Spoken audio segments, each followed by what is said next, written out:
عید کی بڑی خوشیاں ملک بھر میں آج عید الاضحیٰ مذہبی جوش و جذبے سے منائی جائے گی۔ کراچی، لاہور، اسلام آباد، پشاور سمیت ملک بھر میں نماز عید کے اجتماعات ہوں گے۔ نماز عید کے بعد سنت ابراہیمی کی پیروی کرتے ہوئے جانور قربان کیے جائیں گے۔ صدر مملکت اور وزیر اعظم کی قوم اور عالم اسلام کو عید کی دلی مبارکباد۔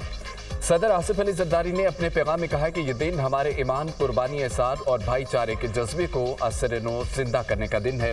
دعا ہے اللہ اس دن کو ہمارے ملک اور پوری امت مسلمہ کے لیے خیر، برکت، اتحاد اور خوشحالی کا ذریعہ بنائے۔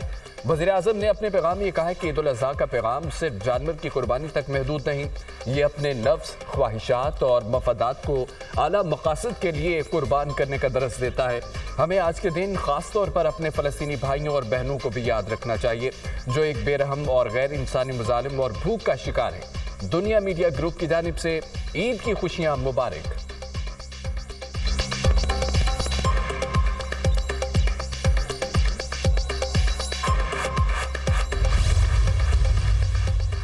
Chairman joint chief of staff committee سمیت سروسز چیف کی قوم کو عید الاضحیٰ کی مبارکباد۔ مسلح افواج پائیدار امن، خوشحالی اور قومی یکجہتی کے لیے دعا گو ہیں۔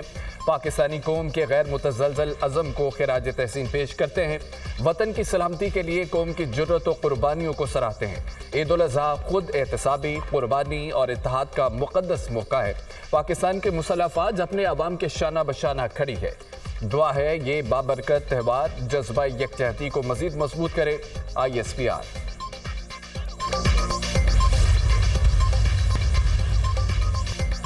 وزیر اعظم شہباز شریف اور سعودی ولی عہد محمد بن سلمان کی ملاقات۔ باہمی دلچسپی کے امور، دو طرفہ تعلقات اور خطے کی سیکیورٹی صورتحال پر تبادلہ خیال۔ معاشی اور دفاعی تعاون پر بھی بات چیت۔ علاقائی صورتحال اور امن و استحکام کے لیے مشترکہ کوششوں پر بھی گفتگو۔ پاکستان اور سعودی عرب کے درمیان گہرے تصوراتی اور برادرانہ تعلقات کا اعادہ۔ دونوں رہنماؤں کا تصوراتی شراکت داری کو مزید بلندیوں تک لے جانے پر اتفاق۔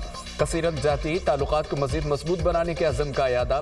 وزیر اعظم کا دونوں ممالک کے درمیان بڑھتے ہوئے تعاون پر اطمینان کا اظہار۔ وزیر اعظم نے پاک بھارت کشیدگی کم کرانے میں کردار پر سعودی قیادت کا شکریہ ادا کیا۔ غزہ میں جاری انسانی بحران پر بھی تفصیلی گفتگو۔ عالمی برادری اپنی اخلاقی اور قانونی ذمہ داریاں پوری کرے۔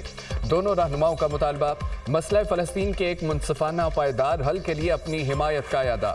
ملاقات میں نائب وزیر اعظم اسحاق ڈار اور وفاقی وزراء محسن نقوی و عطا تارڑ کی بھی شرکت۔ فیلڈ مارشل سید عاصم منیر بھی پاکستانی وفد میں شامل تھے۔ سعودی ولی عہد محمد بن سلمان نے وزیر اعظم شہباز شریف کا پرتپاک استقبال کیا۔ دونوں رہنماؤں نے ایک دوسرے کو عید الاضحیٰ کی دلی مبارکباد پیش کی۔ وزیر اعظم کی شاہی دیوان میں سعودی ولی عہد کی جانب سے دیے گئے خصوصی زرانے میں شرکت۔ سعودی ولی عہد خود گاڑی ڈرائیو کر کے وزیر اعظم کو شاہی دیوان لائے۔ دونوں رہنماؤں کے مابین غیر رسمی گفتگو بھی ہوئی۔ وزیر اعظم کا 2 روزہ دورہ سعودی عرب مکمل۔ وطن واپس روانہ۔ گورنر جدہ سعودی و پاکستانی سفیروں اور اعلیٰ سفارتی اہلکاروں نے وزیر اعظم کو الوداع کیا۔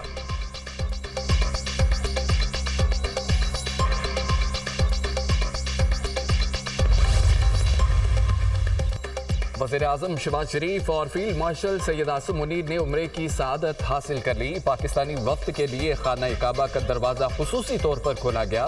وزیر اعظم اور فیلڈ مارشل نے وفد کے ہمراہ خانہ کعبہ میں نوافل ادا کیے۔ آپریشن بنیان مرصوص میں عظیم فتح پر اللہ کا شکر ادا کیا۔ ملک کی ترقی و خوشحالی، کشمیر اور فلسطین کے مظلوم عوام کے لیے خصوصی دعائیں کی گئیں۔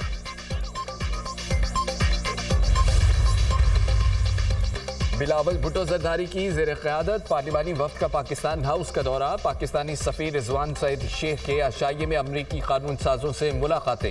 بلاول بھٹو نے خطے میں امن و استحکام کی اہمیت کو اجاگر کیا۔ کہا پاکستانی وفد کا دورہ امن کا مشن ہے۔ وزیر اعظم نے وفد کو امن کا مشن دیا۔ اس مشن میں بھارت سے بات چیت اور سفارتکاری کے ذریعے مسائل کا حل تلاش کرنا شامل ہے۔ امریکہ امن مشن میں ہمارا ساتھ دے۔ اگر امریکہ اپنی قوت امن کے پیچھے لگا دے تو وہ بھارت کو سمجھا سکتا ہے۔ امریکی حکومت اور ارکان کانگریس بھارت اور پاکستان کے درمیان با مقصد اور تعمیری بات چیت میں معاونت کریں۔ بھارت کا 24 کروڑ پاکستانیوں کا پانی بند کرنے کا عندیہ ایک وجودی خطرہ ہے۔ اگر بھارت نے یہ اقدام کیا تو یہ جنگ کے علاوہ اعلان کے مترادف ہوگا۔ مقبوضہ جموں و کشمیر کے مسئلے کا حل ہم سب کے مفاد میں ہے۔ امریکی ارکان کانگریس نے جنوبی ایشیا میں امن و استحکام کے لیے اپنی مکمل حمایت کا یقین دلایا۔ بلاول بھٹو زرداری کی زیر قیادت پاکستانی وفد کی امریکی حکام سے ملاقاتیں۔ پاکستانی وفد کی امریکی سینیٹر ٹام کاٹن سے کیپٹل ہل پر ملاقات۔ سینیٹر ٹام کاٹن نے بلاول بھٹو زرداری اور ان کے وفد کا شکریہ ادا کیا۔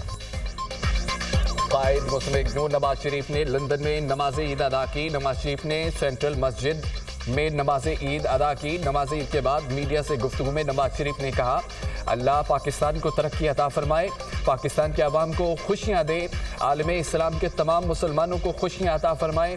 نواز شریف کی لیگی ورکر سے ملاقات، کہا کہ پاکستان درست سمت میں جا رہا ہے۔ شہباز شریف نے پاکستان کی معیشت کو بہت بہتر کر دیا۔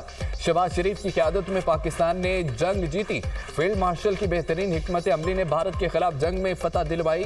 سید آصم منیر فیلڈ مارشل کے عہدے کے حقدار تھے، انہوں نے بھارت کو شکست دی۔ مریم نواز عوام کی بہتری کے لیے انت تک محنت کر رہی ہیں۔ مریم نواز کی قیادت میں پنجاب حکومت نے متعدد نئے منصوبے دیے۔ اسمبلیال الیکشن میں بڑے مارجن سے فتح، لیگی حکومت پر عوام کے اعتماد کا اظہار ہے۔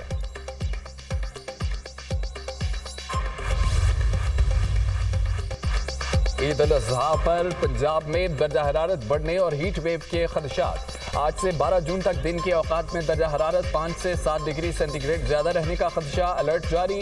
اسلام آباد، خیبر پختونخوا، کشمیر، گلگت بلتستان میں بھی درجہ حرارت زیادہ رہے گا۔ بلوچستان اور سندھ میں بھی موسم شدید گرم رہنے کی پیشگوئی۔ بلائی وسطی سندھ اور بلوچستان میں 4 سے 6 ڈگری سینٹی گریڈ زیادہ رہنے کا امکان۔ ملک بھر میں گرمی کی شدت برقرار۔ اندرون سندھ اور بلوچستان میں شدید گرمی، سبی دادو میں پارہ 48 ڈگری کو چھو گیا۔ شہید بے نظیر آباد میں 46، سکھر میں 44 ڈگری ریکارڈ کیا گیا۔ لاہور، ملتان، پشاور 39، اسلام آباد میں 38، کوئٹہ اور کراچی میں 37 ڈگری رہا۔ سرکاری ملازمین کی تنخواہوں اور ریٹائرڈ ملازمین کی پینشن میں اضافے کی تیاریاں۔ آئندہ وفاقی بجٹ میں تنخواہوں میں اضافے کے لیے 4 تجاویز زیر غور۔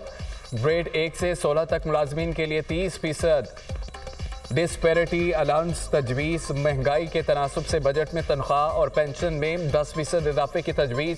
ذرائع کے مطابق حکومت کو اتحادیوں نے بھی تنخواہوں میں اضافے کا مشورہ دیا۔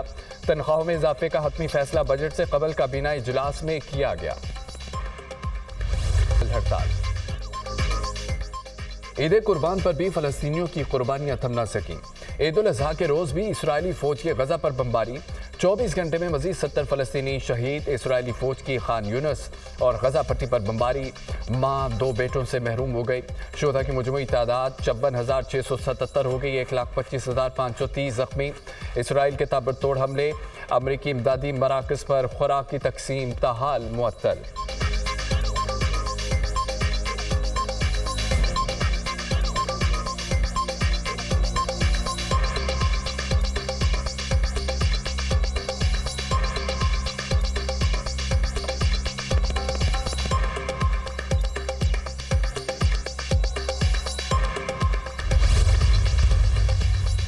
بنگلہ دیش میں عام انتخابات کا اعلان آئندہ برس اپریل کے پہلے 2 ہفتوں میں ہوں گے۔ بنگلہ دیش کی عبوری حکومت کے سربراہ محمد یونس نے قوم سے خطاب میں عام انتخابات کی تاریخ کا اعلان کیا۔ کہا کہ عام انتخابات کے بارے میں تفصیلی روڈ میپ الیکشن کمیشن جلد فراہم کرے گا۔ ہم نے اصلاحات، انصاف اور انتخابات کے 3 بنیادی مینڈیٹ پر کام کیا اور آئندہ برس تک نمایاں پیش رفت نظر آئے گی۔ محمد یونس پر ملک میں نئے الیکشن کی تاریخ کے اعلان کا شدید دباؤ تھا۔ سیاسی جماعتوں نے ان کے خلاف مظاہرے بھی کیے تھے۔